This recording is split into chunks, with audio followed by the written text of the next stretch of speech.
Nuclear hot seat. What are those people thinking? Nuclear hot seat. What have those boys been drinking? Nuclear hot seat. The corium is sinking. Our time to act is shrinking, but our activists are linking. Nuclear hot seat. It's the bomb.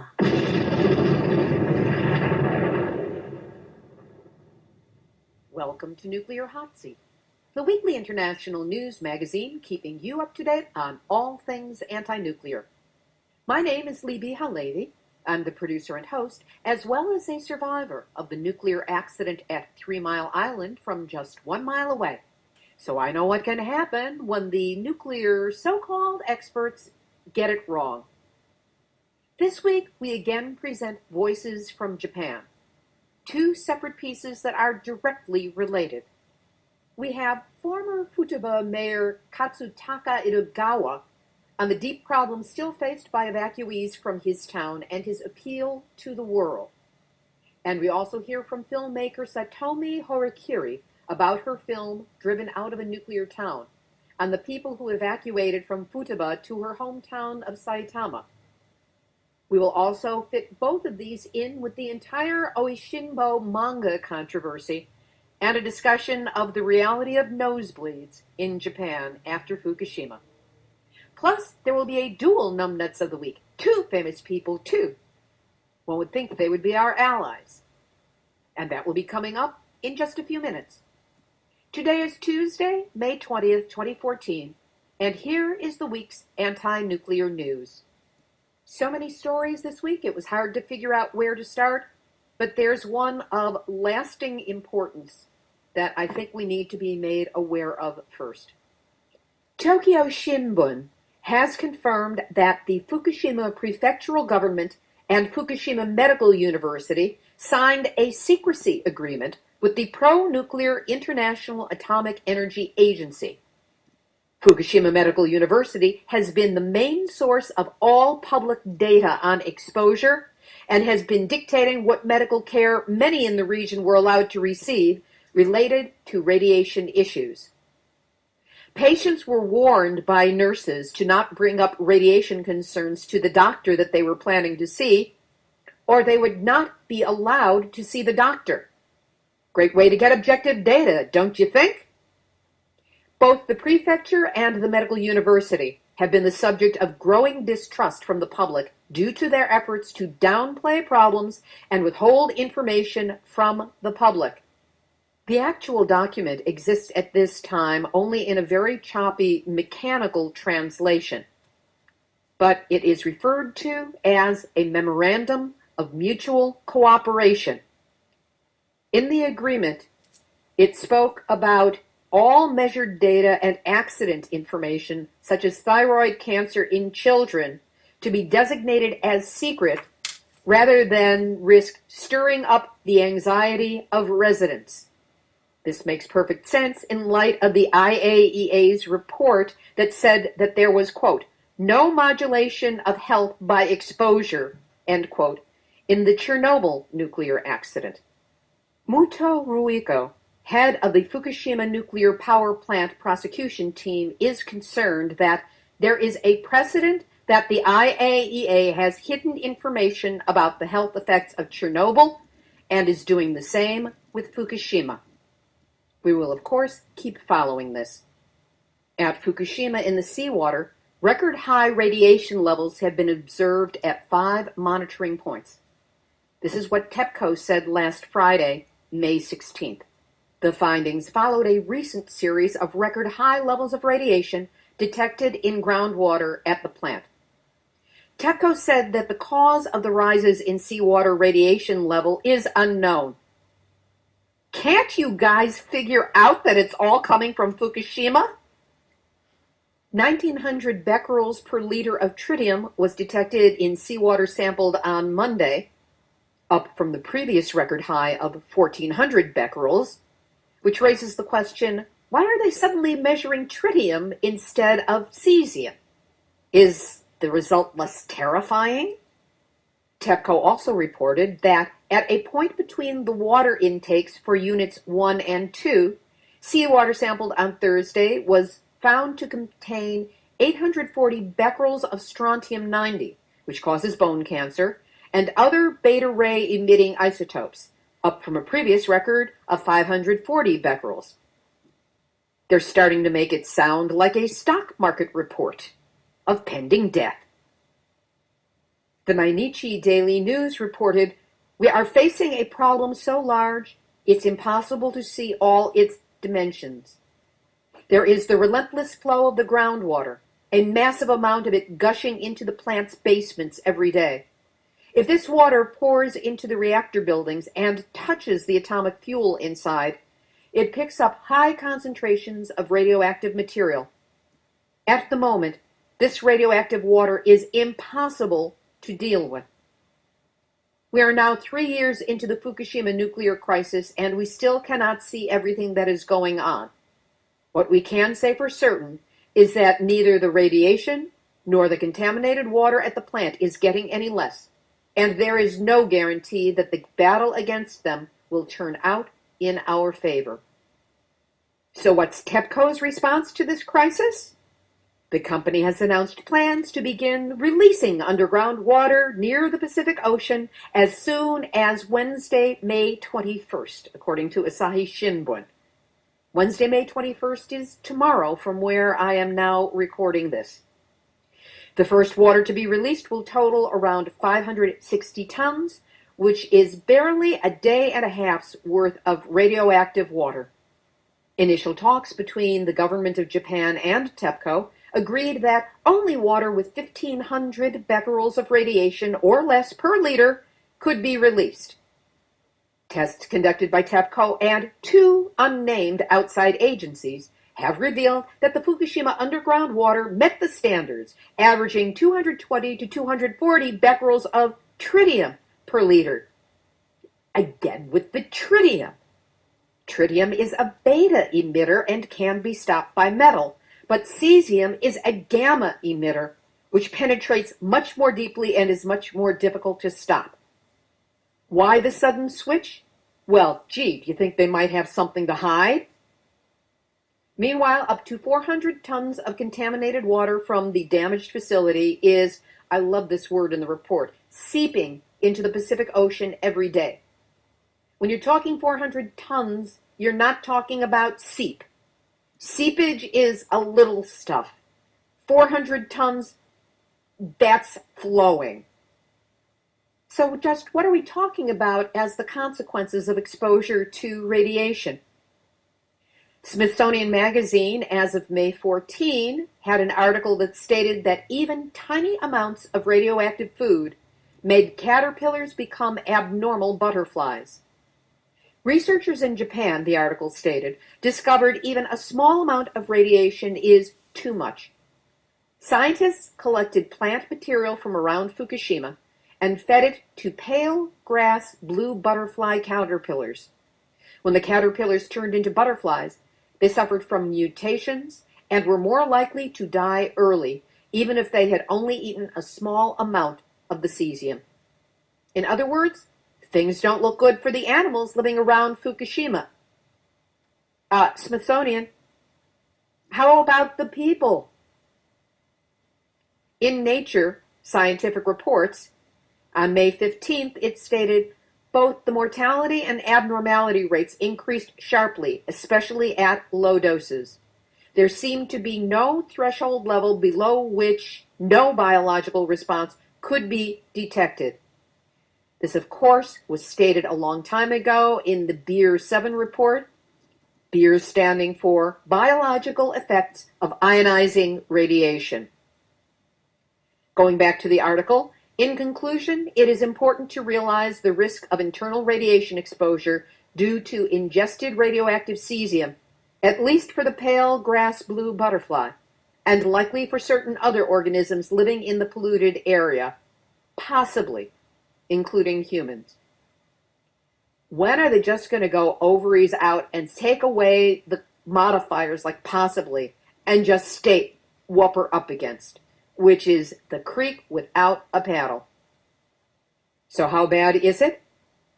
The Fukushima prefectural government, despite their agreement with the IAEA, has confirmed in a new report that 50 children in the prefecture have developed thyroid cancer, an increase of 17 from the previous study last December. The latest report, made on Monday, May 19, to an expert panel examining the results of health checkups on Fukushima residents, also detailed 39 children suspected of having developed cancer, sources said. The children were all 18 years or younger at the time of the March 11, 2011 nuclear accident. But after studying data provided so far, including the new cancer figures, the panel said it was difficult to determine that a causal link existed between the children's cancers and the triple meltdown at the nuclear power plant. Remember, they're in league with the IAEA. Liars. That's a 51.5% increase in cancer rates since February of this year. Further, of 287,056 children whose initial examination results were confirmed, 48.4% showed nodules or cysts on their thyroid. We'll have more on reported health impact in Fukushima and elsewhere in Japan during our interview and special information segment coming up shortly. Former Japanese Prime Ministers Junichiro Koizumi and Morihiro Hosokawa have officially established an organization to abolish atomic power, but say they will avoid being directly involved in politics. Koizumi said, "Japan is an earthquake-prone country, and the government has not taken effective measures to protect nuclear power plants from terrorism." He was addressing the Japan Assembly for Nuclear-Free Renewable Energy in Tokyo on May 7. Koizumi added that it is a blatant lie that nuclear power is safe, cost-effective, and clean energy. Citing the crushing defeat of Hosokawa in the Tokyo gubernatorial election in February, where he split the anti-nuclear vote, Koizumi said, "We lost a battle, but are standing up with an unyielding spirit to create a nuclear-free country." Hosokawa, who serves as the representative of the nonprofit General Incorporated Association, said 60% of Japanese oppose bringing reactors back online, and 80% support the eventual abolition of nuclear power. He went on to say, "We must turn to renewable energy to create a society without fear of radiation contamination." Amen to that. A woman, too. Okay, it's that time again. Nuclear hot seat, nuclear hot seat, nuclear hot seat, none that's not awake. The power of celebrities to influence public discourse, or not. And we're dealing with two nots today. Paul McCartney, Sir Paul, former Beatle, current continuing aging rock star, was in Tokyo again to do another series of concerts. Now, you may recall that last November, he was in Japan to do a series of 3 concerts, and while there, he magnanimously met with 3 survivors of Fukushima and invited them to watch his concert in the Tokyo Dome, and then, in an act of either tremendous irony or unspeakable insensitivity, McCartney reportedly dedicated the Beatles' hit "Yesterday" to the victims of the Fukushima disaster. That was last November. Not a word, really, about the issues that were involved. Well, now he's back in Japan, but he got hit with a virus and had to cancel his concerts. So apparently Japan's a great place for Sir Paul to go and grab some money, but not necessarily to use a more politically conscious voice when he has the opportunity. I mean, where is John Lennon when we need him? On the other hand, we have Caroline Kennedy Schlossberg, still known professionally as Caroline Kennedy, who is the American ambassador to Japan. Even though her father was responsible for the signing of the nuclear test ban treaty, his daughter has been remarkably mum on the subject of Fukushima. Last week, the Spinmeisters had their way with her and suited her up in full hazmat, got her into the plant, and when she left, she said that the United States, quote, will offer our experience and capabilities in particular towards the near-term resolution of ongoing water contamination issues. Caroline, is that the best you could do? The U.S. will offer its experience and capabilities, but I'm willing to bet that doesn't include Arnie Gunderson. You are used as a prop of the nuclear industry and nuclear interests in Japan and elsewhere, and exposed not only yourself but your 21-year-old son to the radiation from Fukushima that was both on site and that has migrated into the environment in Japan. Good going. What these two individuals don't understand is the power that they would have to turn this entire issue around if they would just focus attention on it and speak on behalf of the people who are suffering so terribly and the world that is still so much at risk from the Fukushima Daiichi disaster, the ongoing Fukushima Daiichi disaster. But it appears that Sir Paul lacks the social conscience of John Lennon, and Carolyn Kennedy, whether she uses Schlossberg or not, so far lacks the ovaries to follow in her father's footsteps.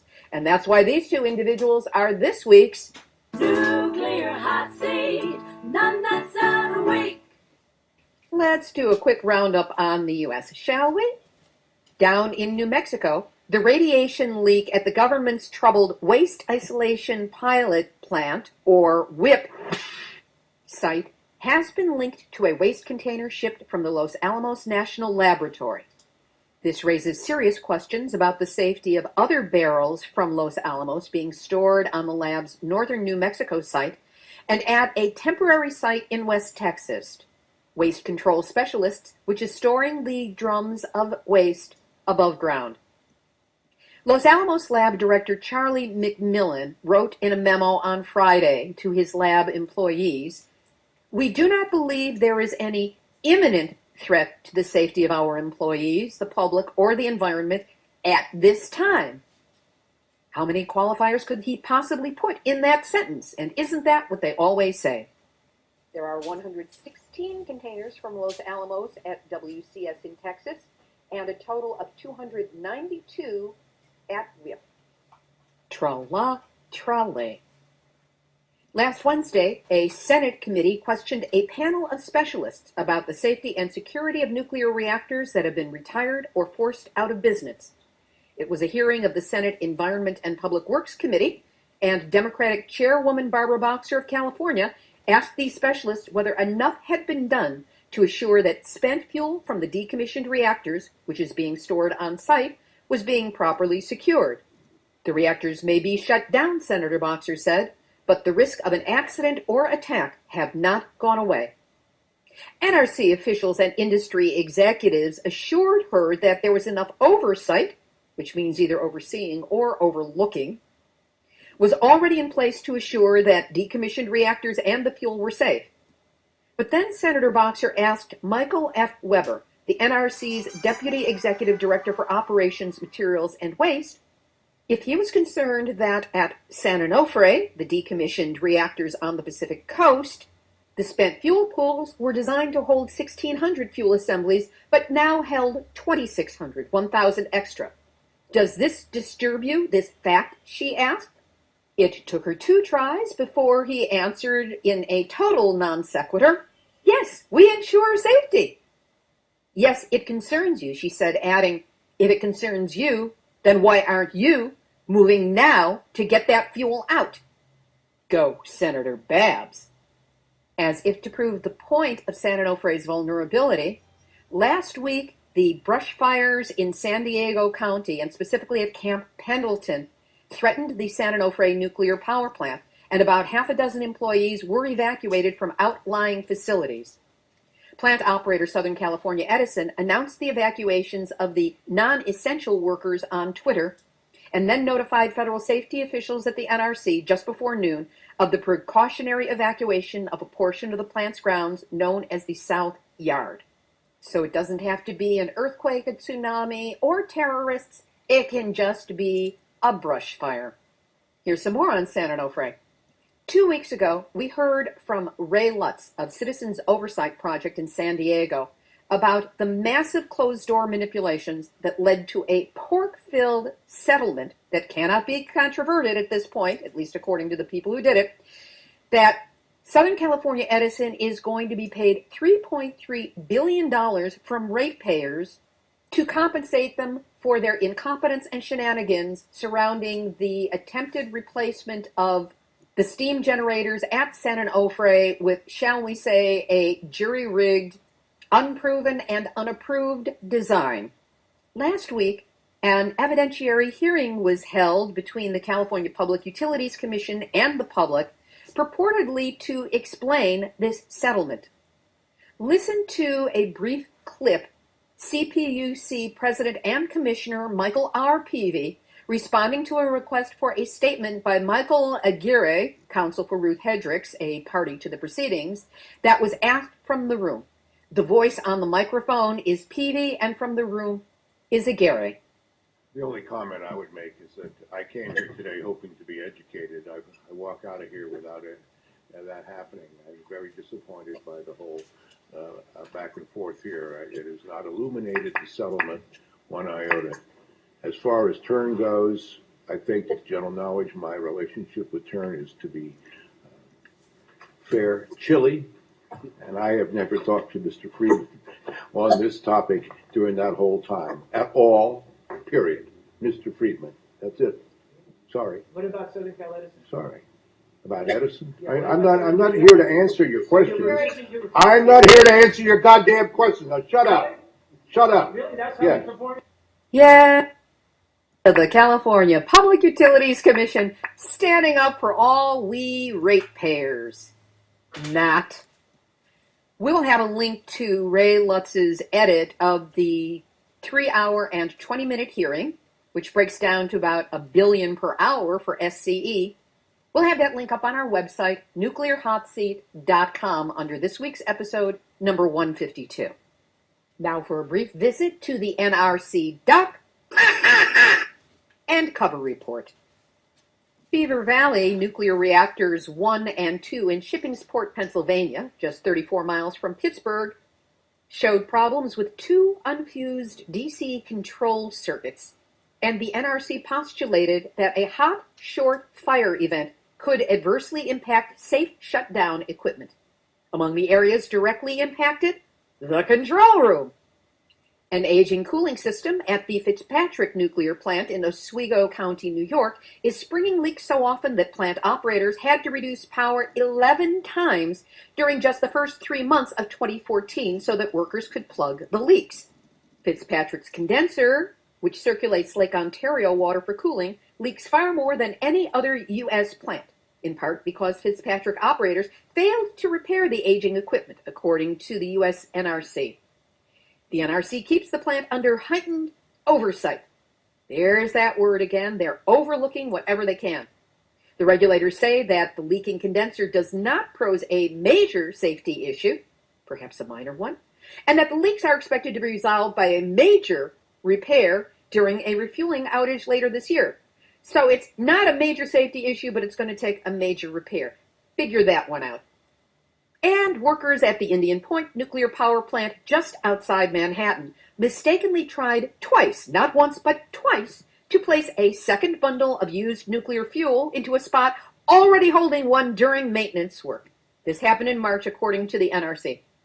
Because the maneuver didn't result in any radiation release or damage any spent fuel in the storage pool, the NRC deemed the matter to be of very low safety significance. The numbnuts can't even figure out there's already a car in the parking place and they try to park another one, and you don't think that has a low safety significance? And that's why we call it the NRC Doc and Cover Report. Internationally, Ukrainian police stopped a group of armed men from entering Europe's largest nuclear power plant, the Zaporizhia facility, located in southeast Ukraine. Also in Ukraine, against all odds, an Irish-funded international surgical team has gotten through the strife-torn Ukraine and landed in Kharkiv to provide life-saving cardiac operations for more than 60 critically ill children. The The mission has been organized by Irish humanitarian aid agency Adi Roche's Chernobyl Children International. This is a mercy mission to Ukraine where 6,000 babies a year are born with heart defects. And heart defects are a common result of exposure to cesium-137 released from Chernobyl. And in Canada, a federal court ruling has thrown out the preliminary approvals for a series of new nuclear power reactors at the Darlington plant in Ontario. Justice James Russell said the environmental assessment for the proposed expansion of the Darlington nuclear plant fell short. Sean Patrick Stencil of Greenpeace said, "This is a common sense ruling. It boggles the mind that the federal authorities approved new reactors without first considering the environmental effects of radioactive waste and reactor accidents." A reminder that Nuclear Hot Seat's ability to continue is based on donations. So if you can help, please do. No amount is too small. Go to nuclearhotseat.com and on the homepage, scroll down to the donate button, and whatever you can offer, thank you so much. It's appreciated and definitely needed. This week, we present another in our ongoing series, Voices from Japan. Nuclear Hot Seat provides the opportunity for people in Japan affected by the ongoing Fukushima nuclear disaster to say what they want to the world that we are not hearing and that they believe we need to know. Their words are unedited, their input uncensored, and we post this information in both the English Nuclear Hot Seat and in a special Japanese version.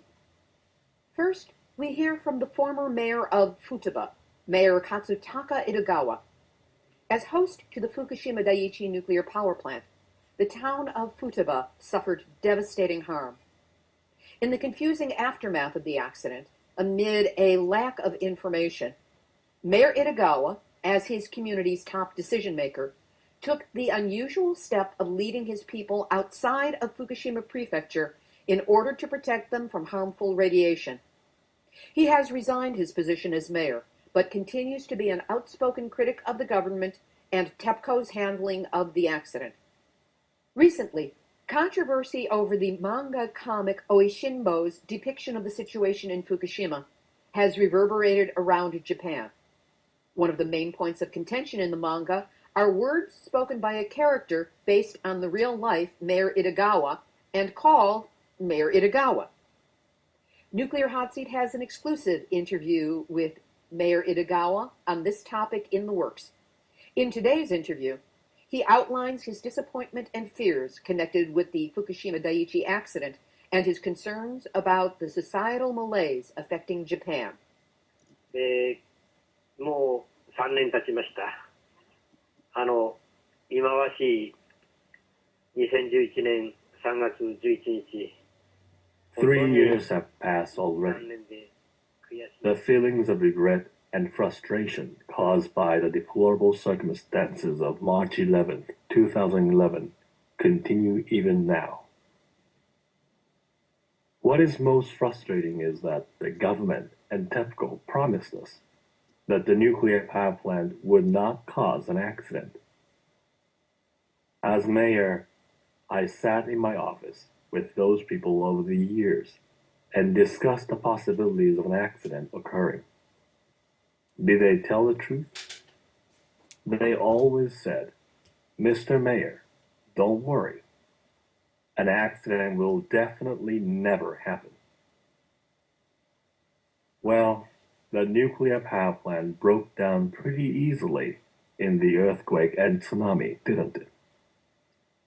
It fell apart that easily, didn't it? The operation of nuclear power plants was based on a lie. This accident is proof that nuclear power is an incomplete technology. Furthermore, the nuclear power plant destroyed our town.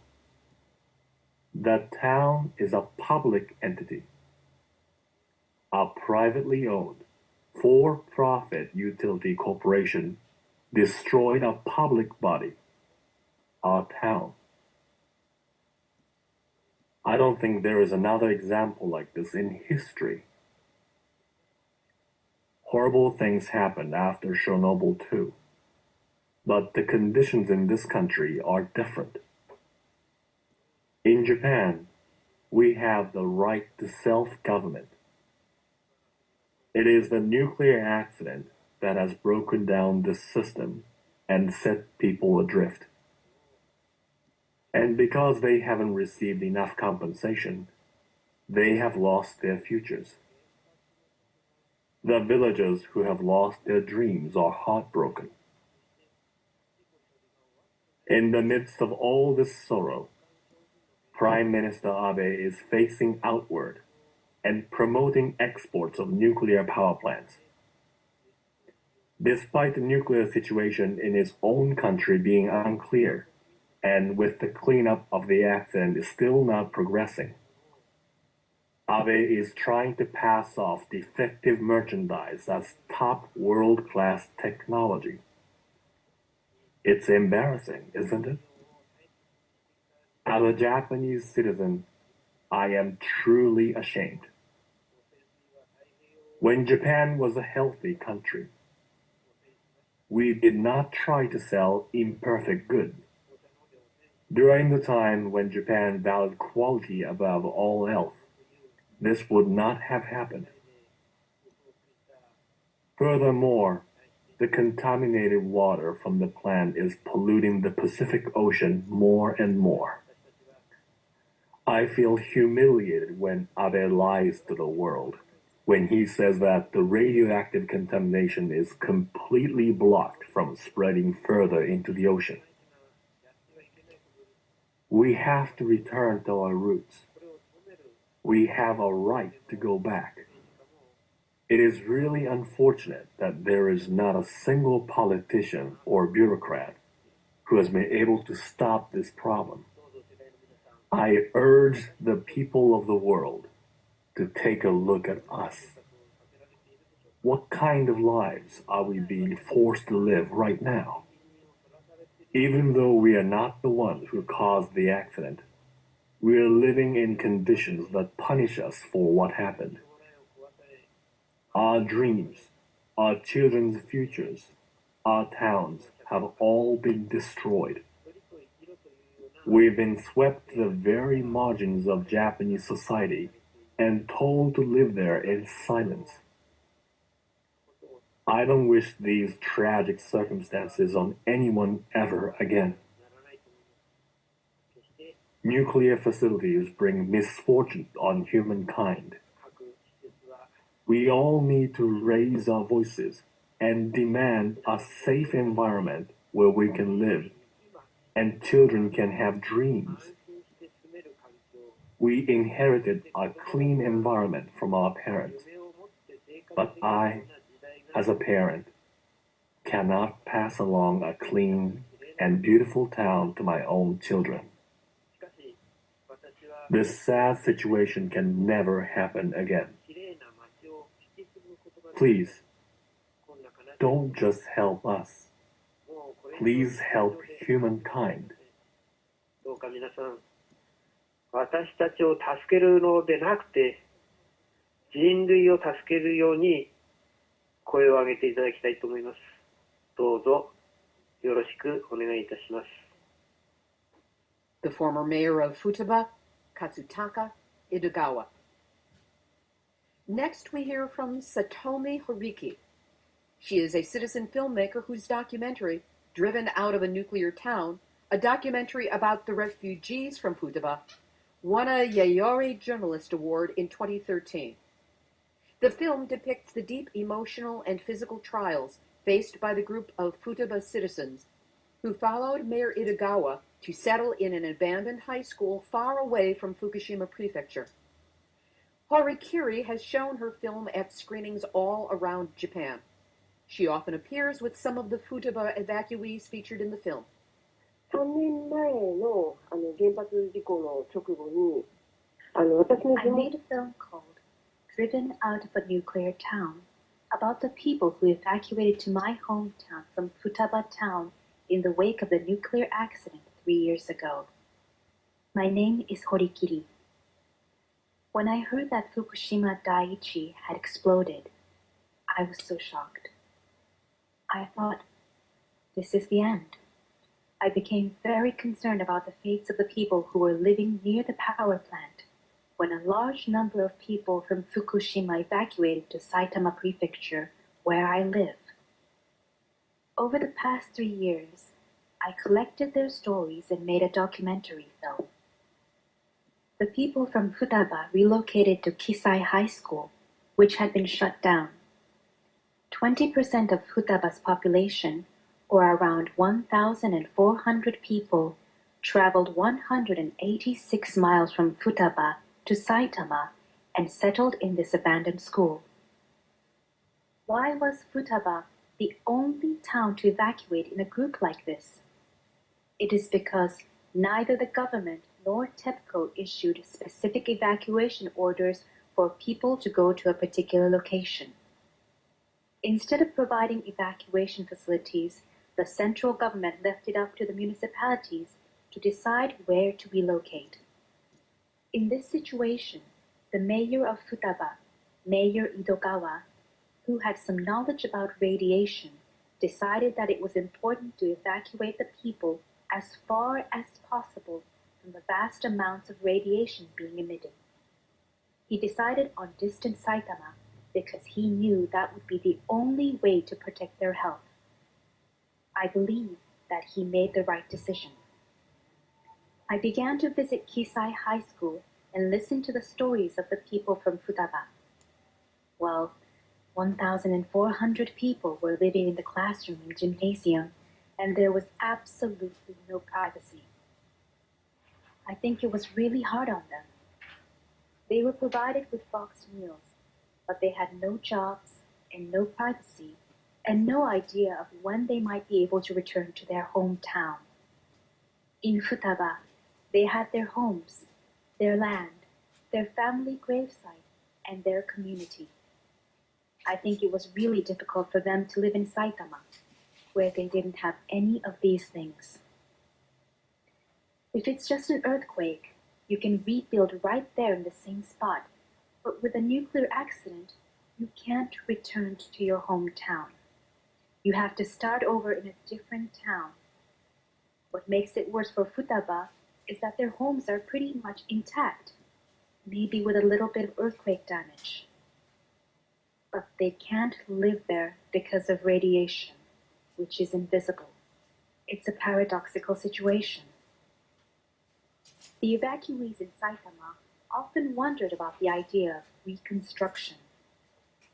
What would it mean for them? They were spending the whole day at the evacuation center, idle, with no jobs. They could really be back in Futaba, clearing debris, rebuilding their businesses, or fixing their family gravesite. If they could do that, reconstruction would be tangible. But they couldn't even step foot on their own property.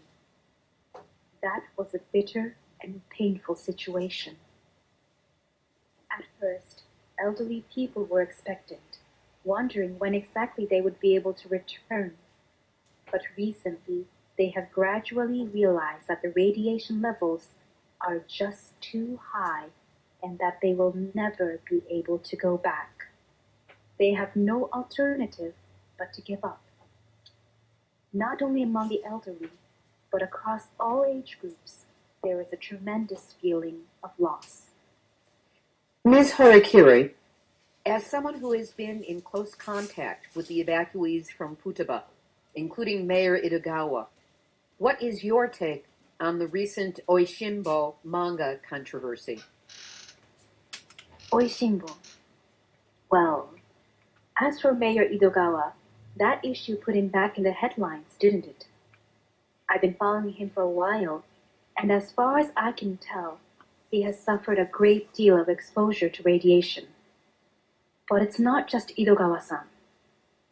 There are a lot of people who are in ill health and experiencing symptoms that they've never had before. Why is there such disapproval if you express any misgivings about your health condition and attribute it to radiation? Well, that's because it's a foregone conclusion that Fukushima is safe and secure, and that there is no health effect from radiation released from the explosion at the nuclear power plant. What we can see from the turmoil caused by the manga is that any objections raised against that foregone conclusion will be completely and thoroughly crushed. That was Satome Horikiri. Her film has been translated into English, and if you are interested in setting up a screening, please contact Beverly Findlay Kaneko by leaving a message at the Families for Safe Energy Facebook page. Now, regarding the comic strip heard round the world, Oishinbo is a weekly manga comic that has been running with only one interruption since 1983. It's about the adventures of a gourmet critic for a newspaper. Nothing controversial there, right? Except 2 weeks ago, the first in a 3-week arc of stories dealing with Fukushima radiation and food, showed a group of journalist characters accidentally being exposed to high levels of radiation and experiencing nosebleeds and extreme fatigue. Well, nothing like a little nuclear reality infiltrating a weekly comic strip to throw an entire country into a tizzy. Outrage, letters to the editor, official pressure. This included an official complaint to the publisher Shogakan from officials of Futaba Town, claiming, at present, there is no basis in fact that there are many citizens reporting symptoms such as nosebleeds to the town office. Yet, in November of 2012, then Mayor Itagawa of Futaba Town, a team from Okayama University, Hiroshima University, and Kumamoto Gakuen University conducted a health survey of Futaba residents.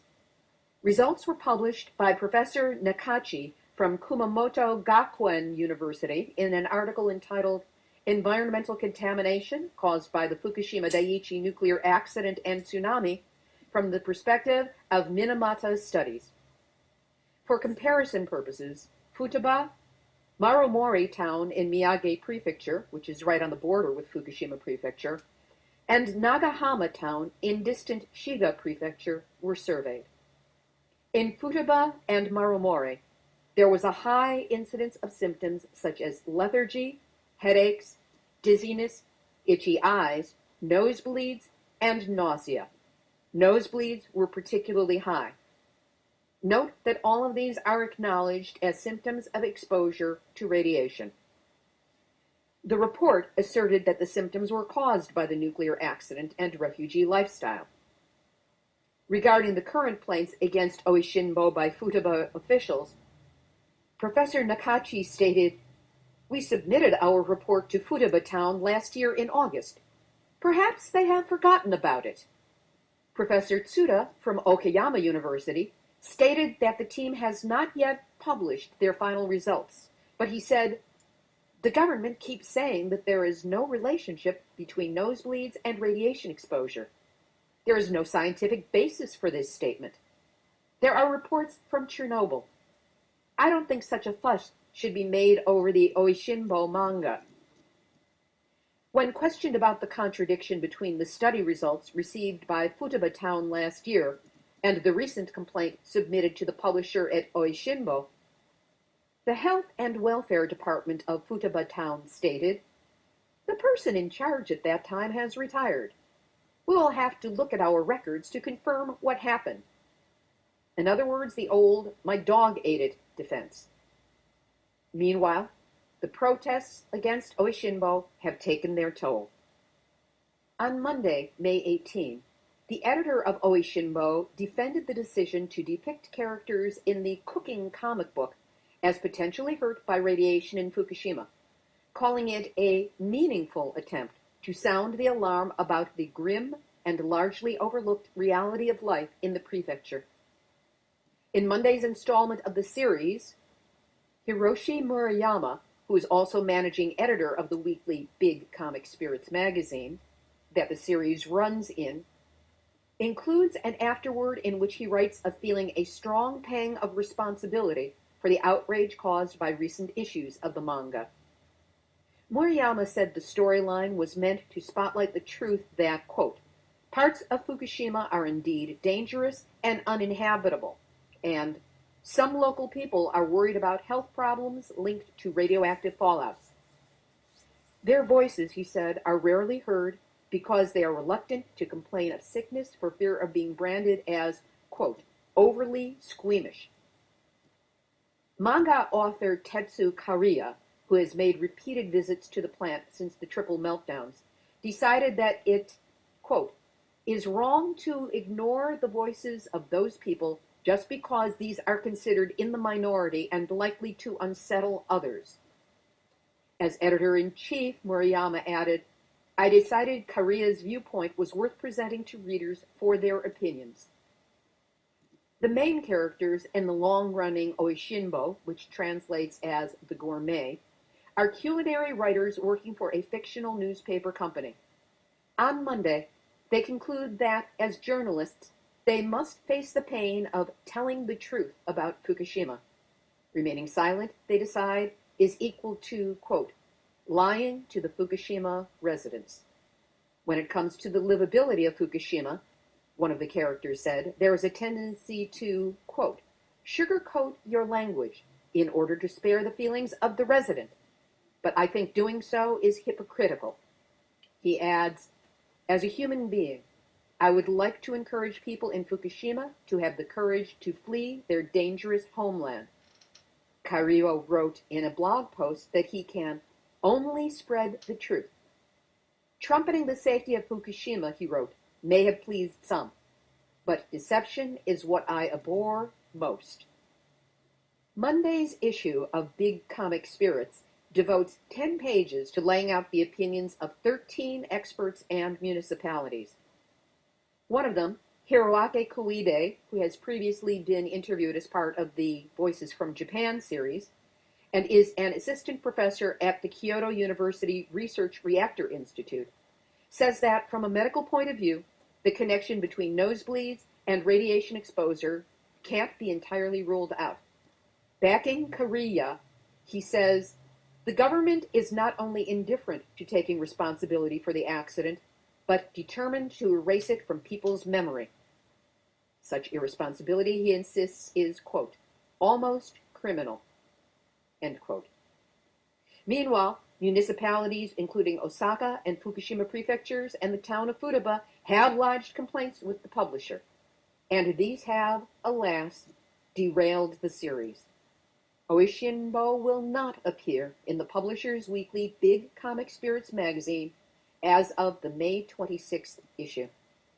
So what about the Fukushima nosebleed radiation connection? Laura Inouye of Komoro Homestay for Fukushima Families in Nagano was a guest on Nuclear Hot Seat number 142, the Fukushima anniversary special where we first introduced Voices from Japan. In relation to the controversy kicked up by Oishinbo, she writes, we know that from very early on, there were an unusually large number of nosebleeds, just from the experiences of friends and acquaintances. It's just the truth. The way the public responds to this has been manipulated to discourage discussion and is very symbolic of the way natural worry about the effects of radiation, particularly on children, has been suppressed. Soon after the cartoon was published, a person to be referred to only as the letter G, for reasons of privacy, tried to buy a copy of the magazine. He went from convenience store to convenience store, where it would normally be stocked, and couldn't find it, although there were other magazines from the same publisher. G thinks it was deliberately moved. Mothers in particular are very isolated and stressed. They cannot talk about it. As the emergency mode of 2011 recedes, this continues and will continue. Those were the words of Laura Inouye of Komoro Homestay for Fukushima Families in Nagano. We will hear more from Laura in a future Nuclear Hot Seat. Finally, this report just translated by Ryuichi Hirokawa, editor of Days Japan, also weighing in on the manga controversy. He specifically pointed out the issue of nosebleeds and a scene depicting symptoms of fatigue. In particular, he wrote, the nosebleed scene has received complaints of being impossible or of causing anxiety. And he went on, immediately after the Fukushima Daiichi accident, I experienced punishing fatigue myself. From the morning of March 13, 2011, I went on a series of investigative missions to the areas nearby the power plant. There were times that the readings were so high that my dosimeter could not measure them. After that, in April, I was suddenly struck with lethargy, fatigue, and diarrhea. Later in this article, I will statistically demonstrate whether there is a connection between radiation exposure and fatigue. How about nosebleeds? I often experienced discomfort in the mucous membranes of my nose, but I didn't have free-flowing nosebleeds. In July 2012, I established the Kuminasato Recuperation Facility for Fukushima kids in Okinawa. I often hear the parents who accompany their children on the program discuss the problem of nosebleeds. I've heard people talk about it in Fukushima too.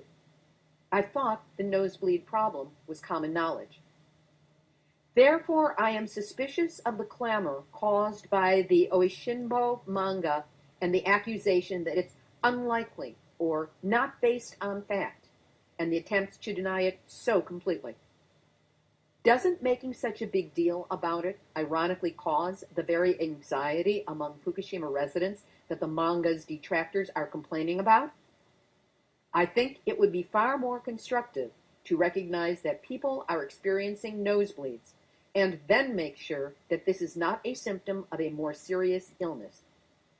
Since 1986, I have been on over 50 journalistic and humanitarian missions to Chernobyl. This March, I visited after a 5-year hiatus to do some research with a filmmaking team.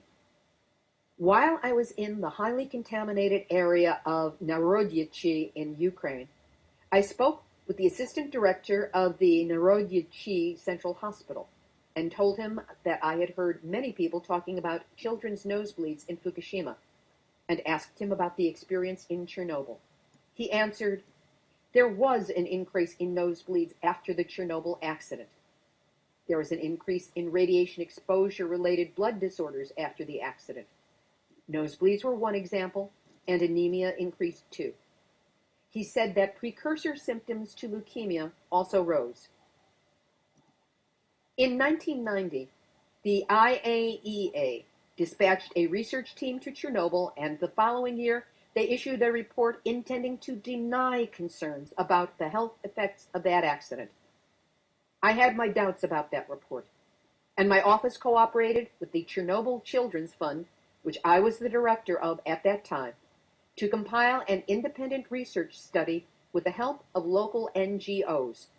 We surveyed refugees from August 1993 to April 1996. Our survey had hundreds of items and was answered by individuals and families.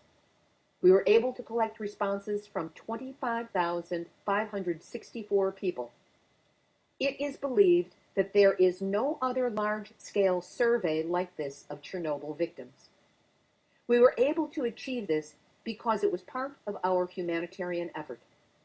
If we were able to grasp what health problems affected the people, we would be able to tailor our humanitarian work.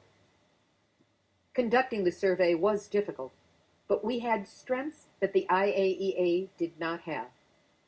Those were the achievements of our humanitarian work until that point, and the relationships we had built with the local NGOs.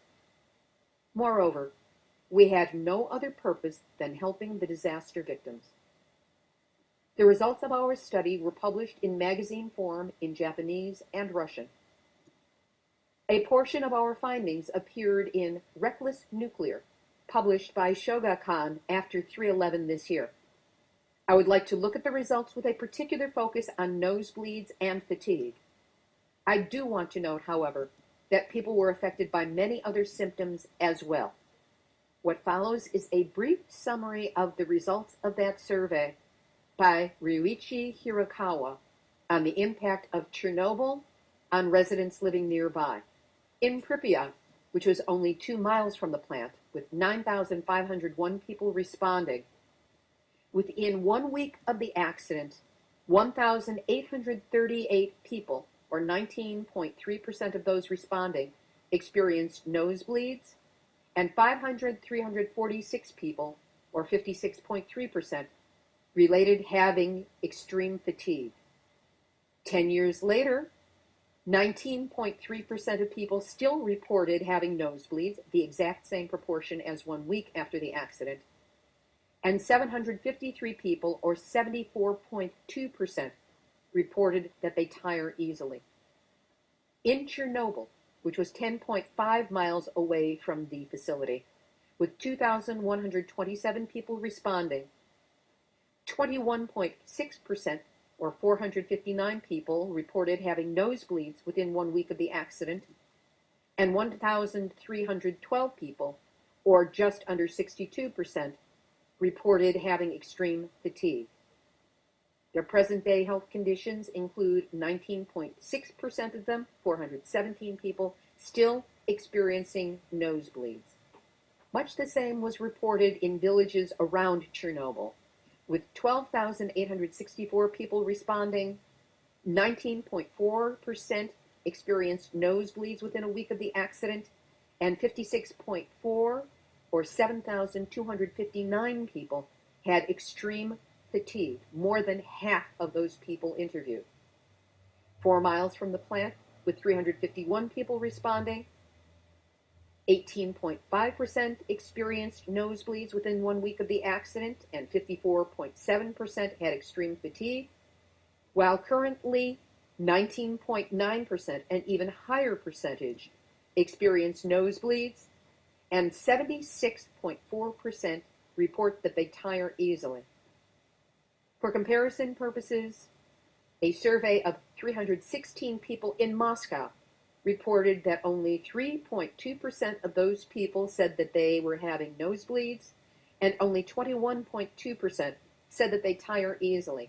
Not that they were experiencing extreme fatigue, just that they got tired.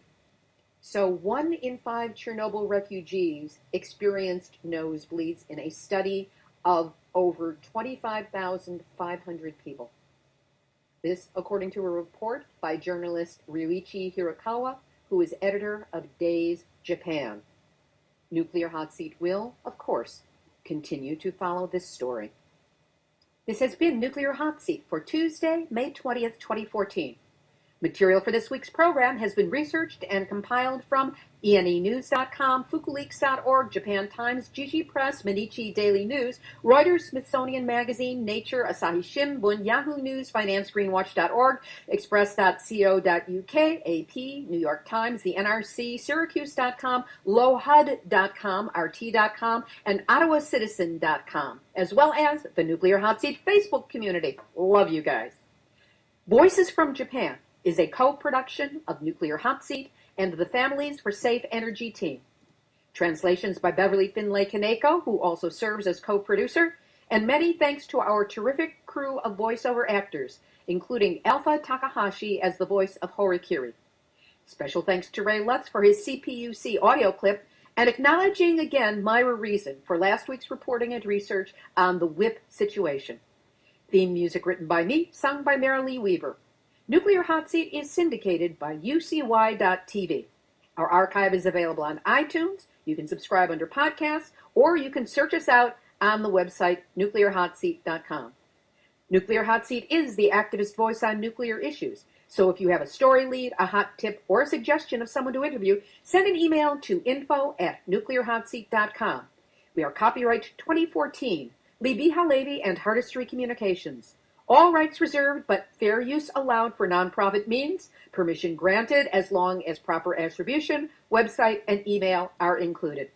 This is Libby Halevi of Hardestry Communications, the heart of the art of communicating, reminding you that we have all had our nuclear wake-up call. Now don't go back to sleep, because we are all in the Nuclear Hot Seat. Nuclear Hot Seat. What are those people thinking? Nuclear Hot Seat. What have those boys been drinking? Nuclear Hot Seat. The corium is sinking. Our time to act is shrinking, but our activists are linking.